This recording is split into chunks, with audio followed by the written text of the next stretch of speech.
Unified 911, anong matutulong namin sa'yo? Anya ti maitulong mi ken kahapon. Anong may tatabang ko sa imo? Unsay akong ikatabang nimo? Ngini makadabang na misal ka no.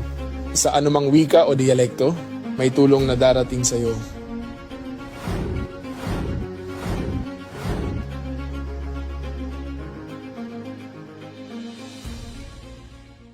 Lilingkod sa bawat Pilipino at magbibigay ng tamang impormasyon para sa tahimik at maayos na Pilipinas. Police News Network, alagad ng batas, tagapagtaguyod ng balitang pulis, sandigan ng mamamayan, patnubay ng katotohanan. La Campo Crame, maghahatid ng pinakahuling kaganapan at nagbabagang balita. Ito ang PNN Police News Network. At ngayon, ang inyong mga tagapagbalita. Magandang araw, bagong Pilipinas. Ako ang inyong alagadang batas, tagataguyod ng Balitang Pulis. Ako po, si Patrolman Edwin Baris. Maghahatid sa inyo ng tamang balita, kwento ng pulis at serbisyo para sa mamamayan. At ito ang PNP News Online. Ang pangunahing balita ng Police News Network, alagad ng batas, tagataguyod ng Balitang Pulis.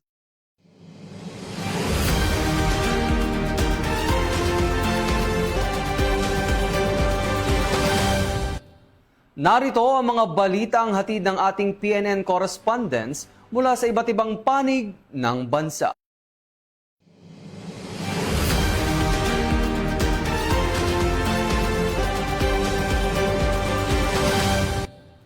Sa tuloy-tuloy na serbisyo publiko ng Revitalized Police sa Barangay o RPSB ng Tubong Municipal Police Station at Abra 2nd Provincial Mobile Force Company ay nagatid ng tulong sa mga magsasaka kung saan tumulong sa pagbubuhat ng mga bagong aning palay sa Abra. Nakibalita dyan si Patrolwoman Maria Ella Garcia. Muling ipinamalas ng Revitalized Police sa Barangay o RPSB team na binubuo ng mga tauhan mula sa Tubo Municipal Police Station, katuwang ang Abra 2nd PMFC sa isang lokal na magsasaka sa Barangay Dilong, Tubo, Abra, noong 5 ng Mayo taong kasalukuyan. Voluntaryong tumulong ang mga pulis sa isang lokal na magsasaka sa pagbubuhat at paglilipat ng 27 sako ng bagong aning palay mula sa Bukirin patungo sa kanyang kamalig. Tinatayang mahigit sa kalahating kilometro ang layo nito at may paakyat na daan, dahilan upang maging mas mahirap ang gawain. Kasabay nito, nagsagawa rin ang grupo ng rehabilitasyon ng daanan patungo sa sakahan upang mapabuti ang kaligtasan at accessibility nito, lalo na para sa mga motorsiklong ginagamit sa pagdadala ng ani. Labis naman ang kinatuwa ng magsasaka sa tulong na kanyang natanggap. Ito ay upang maibsan ang pisikal na hirap na dinaranas niya sa pag-aani. Patuloy ang pagsisikap ng PNP na itaguyod ang malasakit, bayanihan at aktibong pagkikilahok sa komunidad, partikular sa mga liblib na lugar ng lalawigan. Sa pamamagitan ng mga gawaing tulad nito, muling pinagtitibay ng RPSB team ng Tubo MPS at 2nd PMFC ang kanilang papel hindi lamang bilang tagapagpangalaga ng kapayapaan at kaayusan, kundi bilang katuwang din sa kaunlaran ng komunidad. Mula dito sa Abra Police Provincial Office, ako po ang inyong Police News Network Correspondent, Patrolwoman Maria Ella Garcia, alagad ng batas, tagataguyod ng Balitang Pulis. Maraming salamat, Patrolwoman Garcia. Nakiisa ang mga membro ng Police Regional Office 5 sa pamamahagi ng hygiene kits sa mga pamilyang naapektuhan ng pag-alboroto ng Bulkang Mayon sa Kamalig, Albay. Patrolman Corby Flores magbabalita. Umabot sa 310 na hygiene kits ang ipinamahagi ng mga kapulisan sa mga apektadong residente ng pagputok ng Bulkang Mayon noong 2 ng Mayo taong kasalukuyan. Ang ipinamahaging tulong ay mula sa Office of the Civil Defense na naglalayong tugunan ang mga pangailangan ng mga apektadong residente mula sa Barangay Anuling, Kamalig, Albay.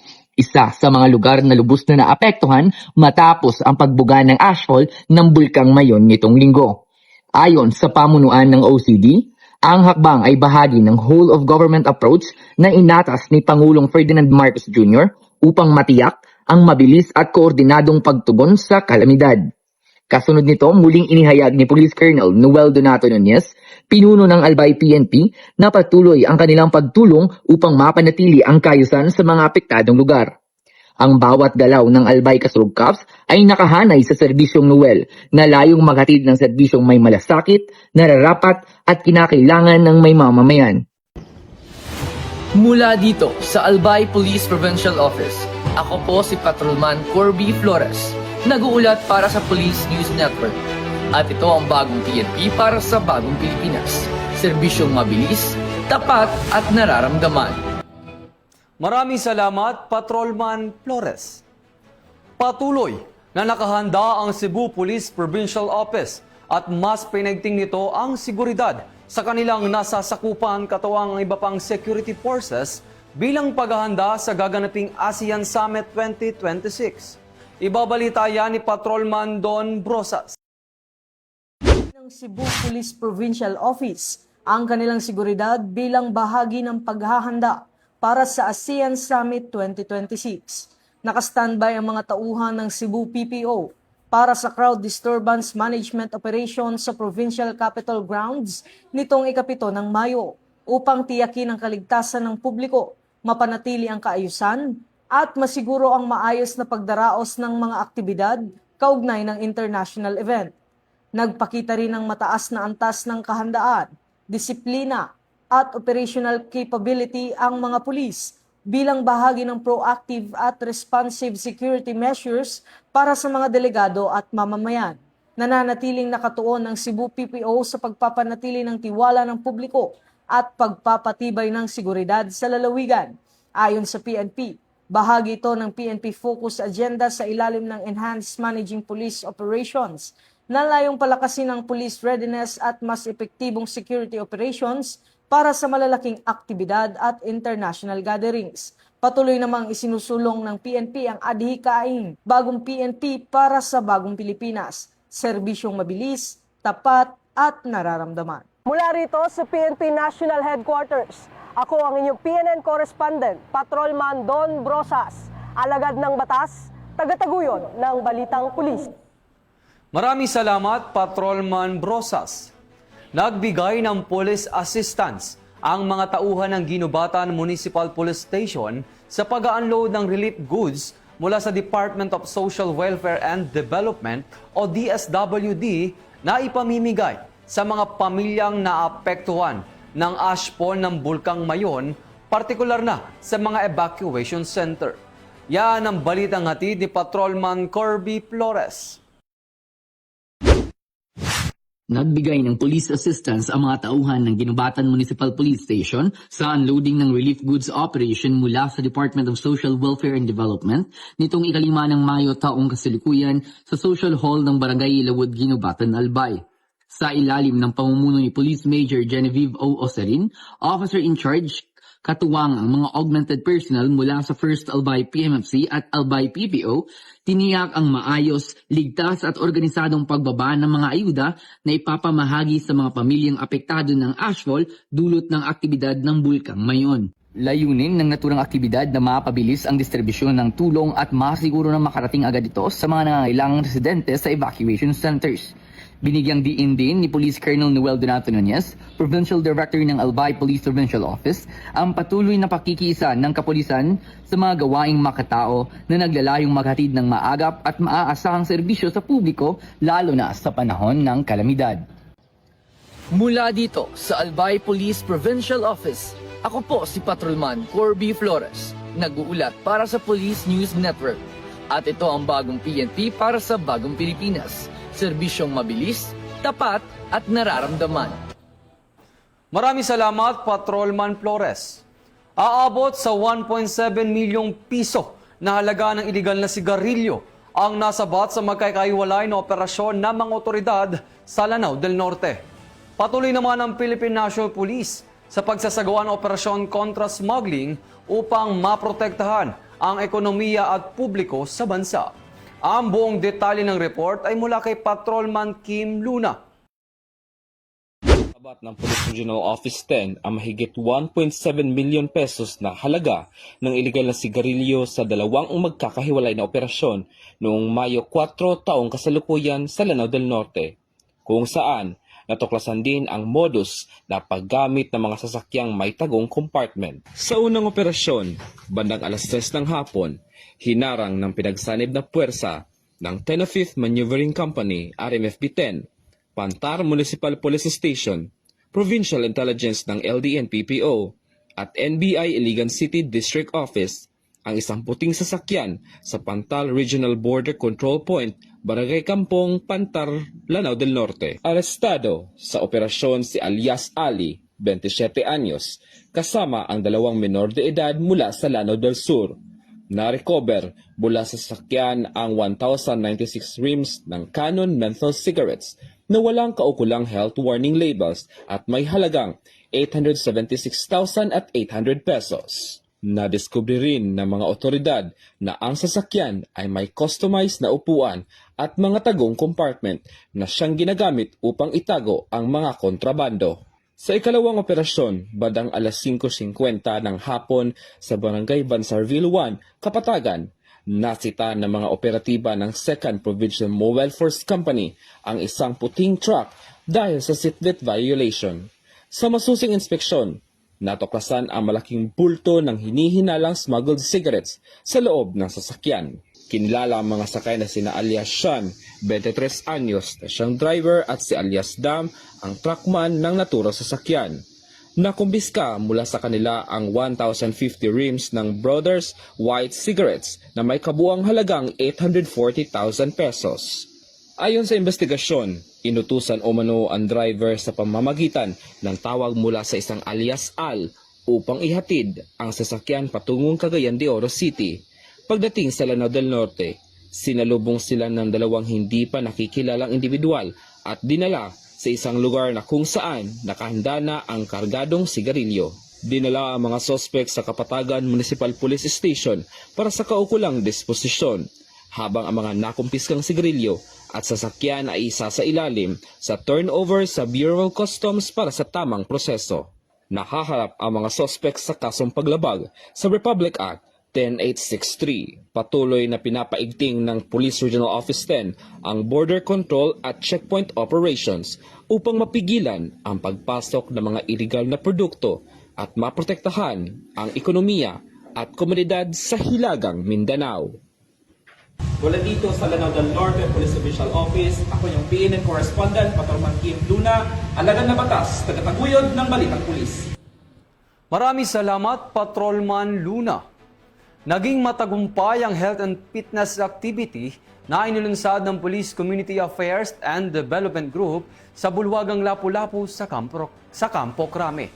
Lain nito na mas palakasin ng pulis upang aktibong makapagbigay serbisyo sa mamamayan. Tinutukan niya ni Patrolwoman Rezalie Umalay. Ng pagsusulong ng mas malusog, disiplinado at handang kawanin ng pulisya, inilunsad ng Police Community Affairs and Development Group ang biggest loser challenge sa Bulwagang Lapu-Lapu Camp Brigadier General Rafael T. Crame, Quezon City. Sa kabuuan, mga personnel ang nakapagparehistro at lumahok sa unang araw ng programa mula sa iba't ibang opisina at dibisyon ng Police Community Affairs and Development Group.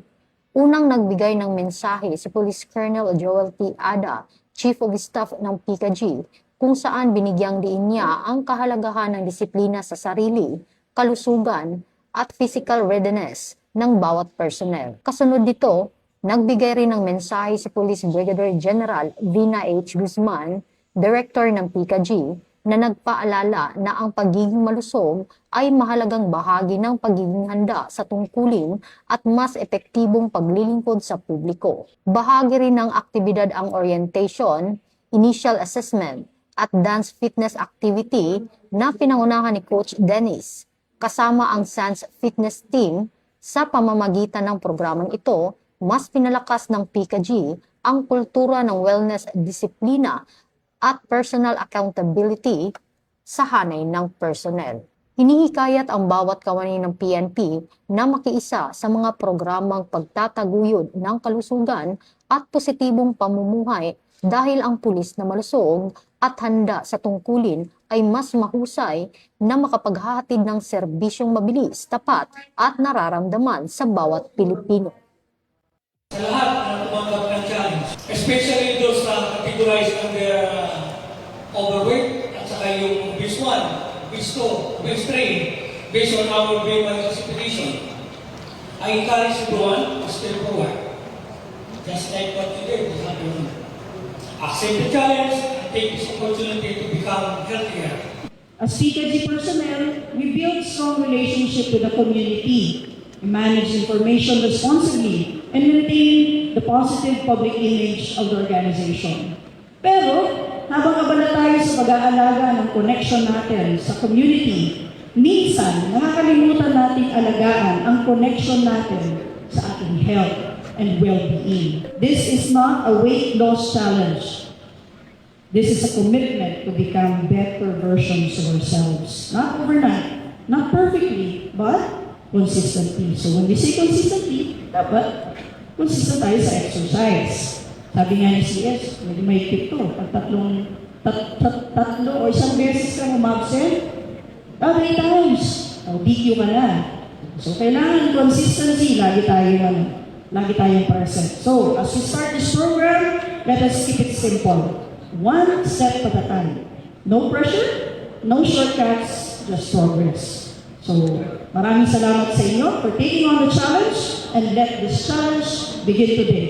Mula dito sa Bulwagang Lapu-Lapu, ako po ang inyong PNN correspondent, Patrolwoman Resaling Umalay, nagbabalita para sa Police News Network, alagad ng batas, tagataguyod ng balitang pulis. At ito ang bagong PNP para sa bagong Pilipinas, serbisyong mabilis, tapat at nararamdaman.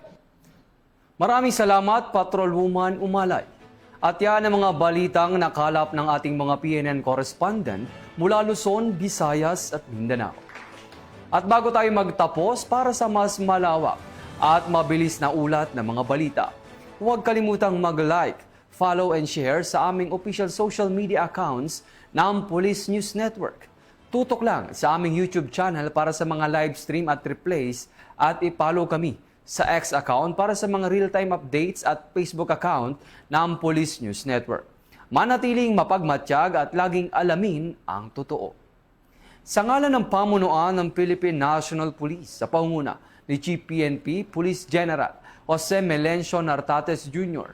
at sa pamumuno ni President Ferdinand Bongbong Marcos Jr., kami ay maglilingkod sa bawat Pilipino at magbibigay ng tama at balanseng balita. Mula rito sa tanggapan ng tagapag-ugnay ng pambansang pulisya, kami ang inyong alagadang batas, tagataguyod ng balitang pulis. Ako ang inyong tagapag-ugnay, Patrolman Edwin Baris. Maghahatid ng tamang balita, kwento ng pulis at serbisyo para sa mamamayan. At ito ang PNP News Online. Ito ang bagong PNP para sa bagong Pilipinas. Serbisyong mabilis, tapat at nararamdaman.